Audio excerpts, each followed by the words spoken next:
Tanzania tumekumbwa na msiba mzito. Nikisema hivyo nafikiri kupitia mitandao ya kijamii utakuwa umeshuhudia clip tofauti tofauti, lakini pia zile picha za mrembo Hawa. Huyu alikuwa msanii maarufu sana, lakini hapa karibuni alikumbwa na ugonjwa ambao ulikuwa unamsumbua kwa muda mrefu. Unaambiwa kwamba alishafanywa operation zaidi ya 25 kutokana na kile ambacho kilikuwa kinamsumbua, mpaka watu wakachangisha kupelekwa nje. Kwa msaada wa Daktari Samia Suluhu Hassan aliweza kufanikiwa kufika nje, lakini hii leo imetokea taarifa yake ambayo ni ya kusikitisha kwamba amepoteza maisha, yani kwa maana amefariki dunia. Mimi naitwa Dada D3, hii ni Kajenjere TV. Leo tumepoa kidogo kwa sababu hii taarifa sio ya kufurahisha. Niko na Mr. Pimbi hapa kidogo, kwa namna ambavyo vile Pimbi anamfahamu Hawa, lakini vile ambavyo ameupokea msiba huu, kwa sababu yeye pia Pimbi ni mwigizaji. Anaigiza kwenye Huba na tamthilia tofauti tofauti tunamuona huko. Pimbi, kwema? Si kwema, tumeondokewa na moja ya binti ambaye bado alikuwa ni kijana. Ndio kweli. Nguvu ilikuwa bado ipo ya kutosha. Lakini pia industry ilikuwa bado inamhitaji sana. Kabisa. Ukiachana na industry, taifa kwa ujumla, as we know, nguvu kazi ya taifa ni vijana. Kwa hiyo ni pigo kubwa sana kwa taifa, pigo kubwa sana kwa industry ya Bongo Movie, pigo kwa ndugu pamoja na jamaa, wazazi. Kwa kweli ni taarifa ambayo imeumiza kila mtu. Kwa sababu alikuwa ameshapata tayari, ameanza kupata huduma. Kwa hiyo matarajio ya watu wengi ni kwamba sasa anaelekea kupona. Ndio kweli. Yes, na kuna muda fulani tulipewa maendeleo yake kwamba si mabaya, ni mazuri. Sawa. Lakini sasa taarifa rasmi hatunayo tena. Pimbi, wewe unimfahamu vipi Hawa Caroline, kwa sababu wewe ni mwigizaji na umeingia kwenye tasnia hii? Kwako ulikuwa unamfahamu kama mtu wa namna gani? Kwanza ameanza kuigiza kabla yangu. Ndio. Ameanza kuigiza kabla yangu na mimi nimemkuta kwenye industry. Hatukuwahi kufanya kazi pamoja zaidi ya kuonana. Na nakumbuka mara ya mwisho kabisa kuna jamaa mmoja anaitwa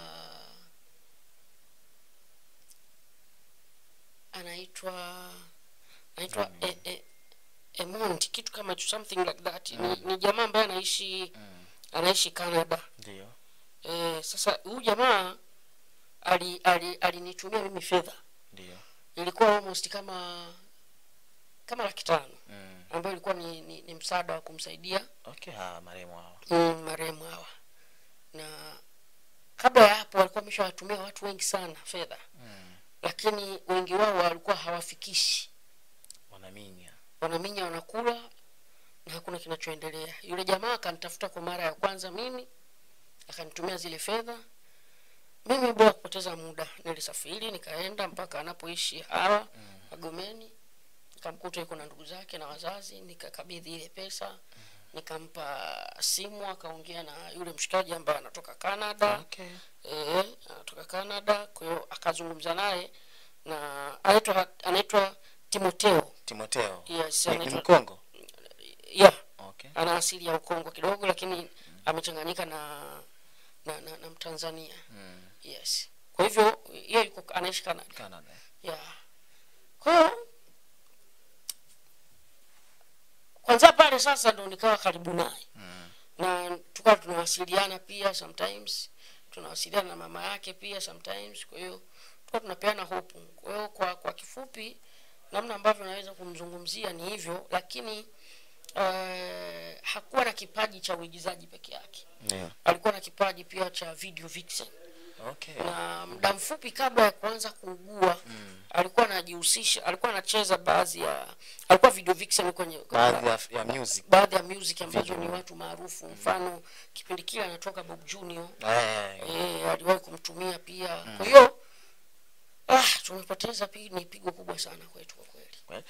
Kwako Pimbi, hayo yote ambayo umeyafanya, nafikiri lengo lilikuwa ni kuchangia msaada wewe kama Pimbi, lakini pia kutokana na mtu ambaye amekupa kiasi cha pesa. Exactly. Kikubwa ambacho alikuwa anasumbuliwa nacho Hawa, kwa namna ambavyo umefahamu wewe, ilikuwa ni nini? Kwa sababu kuna mambo mengi sana ambayo yanazungumziwa nje, kila mtu akizungumza la kwake, huyu hivi mara amefanyia operation ya 22, 23, 24 mpaka pale ambapo alipoenda India. Wewe ulikuwa unafika nyumbani kwao pale Magomeni, kitu gani zaidi ambacho marehemu Hawa alikuwa anasumbuliwa nacho? Changamoto kubwa sana ilikuwa ni tumbo. Ndio. Ambalo wanasema kulikuwa kuna vidonda ambavyo kupona ilikuwa ni mtihani. Vidonda vya tumbo. Vidonda vya tumbo, lakini kulikuwa kuna vidonda pia ndani ambavyo vinapelekea kutoa usaha. Kwa hiyo hiyo ilikuwa ni changamoto, na unajua sometimes sisi tulikuwa tuhoji sana vitu vya ndani kwa sababu ni mambo ya familia. Sio vizuri. Ya, lakini tulivyokuwa tunajua ni hivyo kwamba alikuwa anasumbuliwa na tumbo.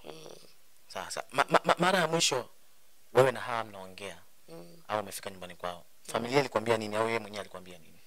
Alishukuru sana, alisema yani Pimbi una roho sana ya kipekee, kwa sababu kwa mtu mwingine kukabidhiwa fedha na mtu ambaye yeye alikuwa hana uwezo wa kuwasiliana naye. Ndio. Yani ule mtu huyu anaitwa Emondi Timoteo kutoka Canada, sio kwamba alikuwa na connection na Hawa. Yani mawasiliano. Ni upendo. Na msaada. Yes. Alikuwa hana mawasiliano na Hawa. Kwa hivyo akanitafuta mimi, na kabla yangu mimi aliwatafuta watu wengi. So nadhani Hawa naye atakuwa pamoja na ndugu zake watakuwa walifahamu fika kabisa kwamba kuna watu wanatumia fursa yeye kuumwa kupiga fedha. Okay. Yes, na kuna watu walifanya sana hiyo. Yes, kuna watu hawana ubinadamu, hawana utu, hawana roho, wametumia hiyo fursa yule binti kuumwa, wanapewa fedha za mchango kwa ajili ya matibabu, wao wanakula. Kwa hivyo mimi nilipofika hakuamini. As you know, industry yetu imezungukwa na watu ambao watu hawana utu, ni matapeli. Tamaa. Unaona? Kwa hiyo actually hicho ni kitu ambacho kiliwafurahisha sana, na walifurahi mno baada ya kuniona mimi na nikiwa nimekamata zile fedha. Na zuri zaidi ni kwamba sikutaka longolongo. Pale nikampigia mhusika alikuwa kwa Canada, akaongea na Hawa. Kutumia ilikuwa ni video call ama ni video call? Okay. Yes, akaongea na Hawa, akaongea na marehemu Hawa, akaongea na mama yake na ndugu zake, alikuwepo mjomba wake pale. Kwa hivyo wakawasiliana na mimi pia nikarahisisha shughuli ile. Nikasema sasa bwana Timoteo, sasa hivi namba ya mama hii hapa. Ndio. Kwa hiyo sasa hivi tena badala ya kuniagiza mimi, pesa ni bora ifike moja kwa moja kwa mhusika. Kwa hiyo nikawa connect, wakaanza kuwasiliana kuanzia pale na maisha yakaendelea.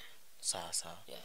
Watu wengi wanapoingia kwenye tasnia wanapokuwa wanakutana na majanga kama maradhi na vitu tofauti kutokana na maisha ambayo wanapitia, huwa wanakuwa ni rahisi sana kwa kuweka public. Pimbi unaishi na wasanii wengi sana. Yes. Na lifestyle zao unazijua.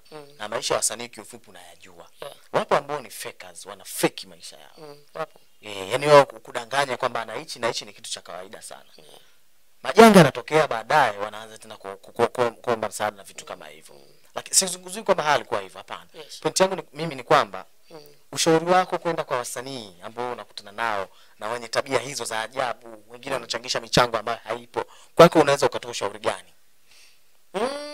Nadhani wasanii na si wasanii tu, hata watu ambao wanaishi katika maisha ya kawaida, walioajiriwa katika taasisi na makampuni mbalimbali, tunapaswa kuwekeza sehemu tofauti kwa sababu especially sasa nakuja kwa wasanii, sababu maisha ya sanaa yanakuwa na kipindi kizuri na huwa yana kipindi kibaya. Ndio. Kipindi kizuri ni kile ambacho wewe unapata deals nyingi, unazungumziwa, kila unachokifanya kinakuwa kinapendwa, kinakuwa kizuri. Hizo ni nyakati ambazo zipo. Kuna zile nyakati unapitia sasa msanii, unakuwa kila unachokifanya sio kwamba ni kibaya, lakini ndio hakipendelewi na kubariki.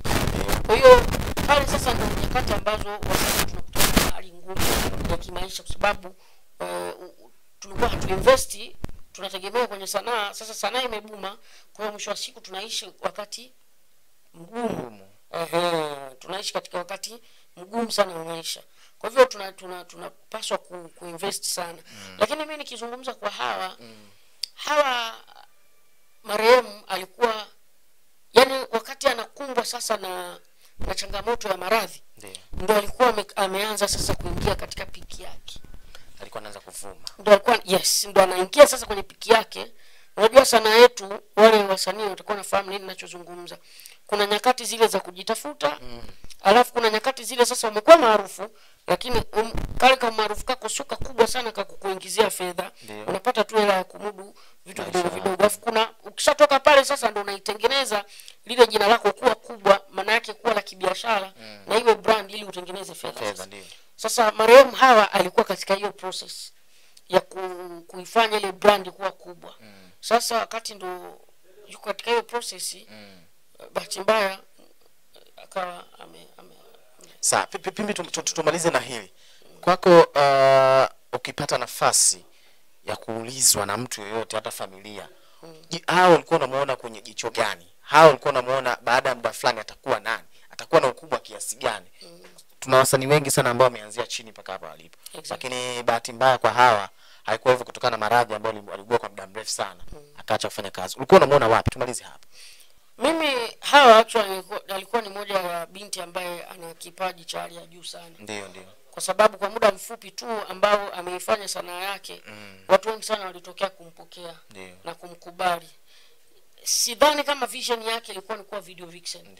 Lakini talent kubwa aliyokuwa nayo, watu waliona pia kwamba anaweza kufanya pia upande wa pili. Kwa hiyo ni moja ya mdada ambaye alikuwa ana kipaji kikubwa sana na vipaji tofauti, na kiukweli mpaka saizi Hawa nisingeshangaa kama angekuwa hajakumbwa na maradhi.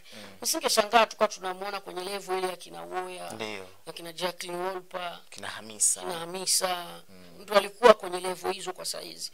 Lakini kwa sababu ya maradhi basi imekuwa ni jambo ambalo ni la tofauti. Hivyo ni kwa ufupi sana namna ambavyo Mr. Pimbi amemfahamu Hawa tangu pale ambapo amekuwa naye kumsaidia kuchukua pesa hizo kwenda kutoa kwa mtu na kwenda nyumbani kwake kumpelekea familia, na Hawa mwenyewe akaongea na yule ambaye alimchangia. Sina la ziada. Mungu ailaze roho ya marehemu mahali pema peponi. Amin. Endelea kufuatilia Kajenjere TV, bonyeza alama nyekundu imeandikwa subscribe, lakini pia bonyeza alama kengele. Karibu.